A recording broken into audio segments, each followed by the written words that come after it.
Hi everyone, welcome back to Protect Your Farm Business, where we talk about things that are related to agribusiness related topics. Today I will be discussing the 5 areas of risk management. And so I just came across this. I think I've touched on this in a few of these episodes, but I just really want to drive home this idea of risk management and what it means and what all it encompasses.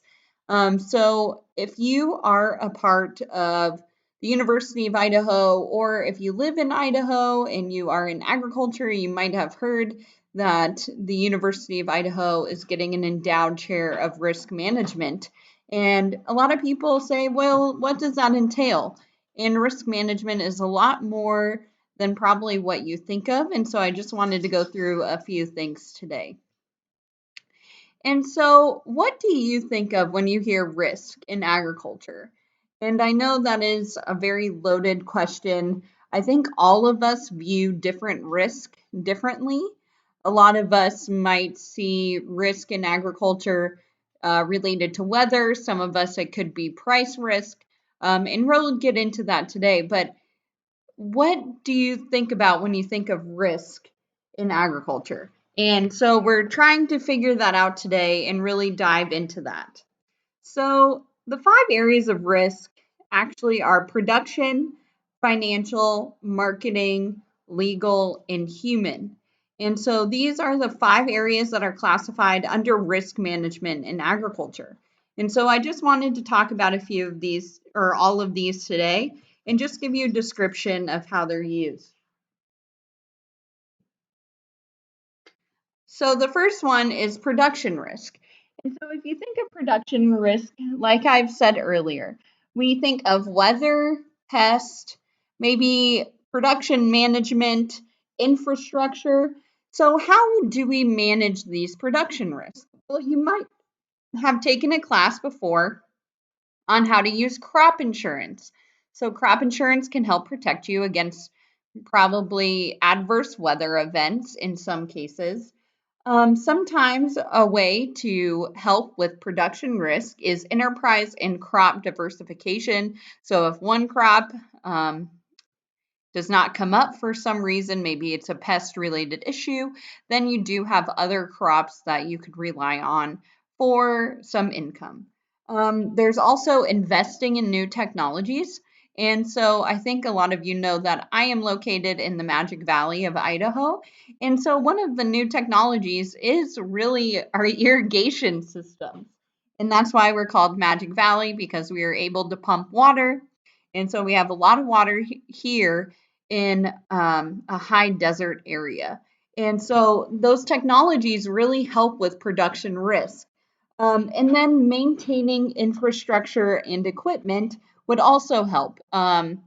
If your tractor breaks down, maybe that hurts your production because maybe there's a freeze that is coming. And so relying on good equipment is very necessary. And then also, if you are in like a greenhouse situation or you're growing, protecting your cultivation. So maybe you're using greenhouse or tunnels to protect that. And that's a way of managing those production risks. So that's production risk. The next one is the financial risk. And so you'll see that I have the Fearless Farm Finances. There are a lot of books out there that discuss this, but financial risks include cash flow needs, building equity, and cost of debt. So it really looks into those price risks, your past performances, how inflation plays a role into that, and interest rates. And so what we look at when we're trying to manage these risks are really looking into financial planning. So are you keeping good records, good enough records to help you with financial planning? Are you paying down your debt? Is that one of the strategies that you could use, is paying down your debt? Are you maintaining liquidity in your business?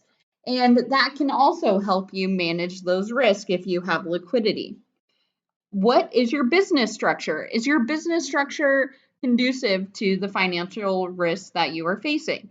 And then what actually can be fallen under financial risk is estate planning, because there are a lot of risks if you do not estate plan. And so that can be something that you consider. Also, if you use emergency assistance programs, maybe you have signed up for the coronavirus assistance program, and that would actually be under managing financial risk because it is helping you with your financial situation. So the next one is marketing. So marketing risk, and that includes price risk, product quality risk, market availability risk. And so how do we manage those risks? Well, those risks can be managed by marketing plans, marketing and customer research and analysis. So understanding who these customers are to deal with marketing. It also goes into marketing similar to marketing with futures and options, or understanding that there are other strategies that you could use while marketing goods and products. And so if you are interested in a marketing class, mostly the University of Idaho, a lot of our marketing classes include futures and options. When we say the term marketing, I think it is pretty understood that we mean futures and options. Another way of managing marketing risk could be value added ventures, and that would be probably discovered in your customer research and analysis. So the next one, which a lot of people forget about, is this legal risk. So what are legal risk? Well, I think it's pretty obvious that they have to deal with the law and order when you're talking about legal risk. And so legal risk, how you can manage those are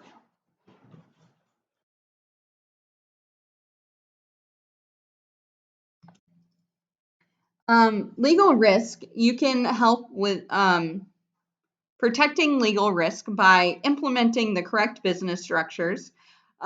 We hope that you don't have to deal with bankruptcy and foreclosure. And it really helps to look at contractual agreements in your liability insurance.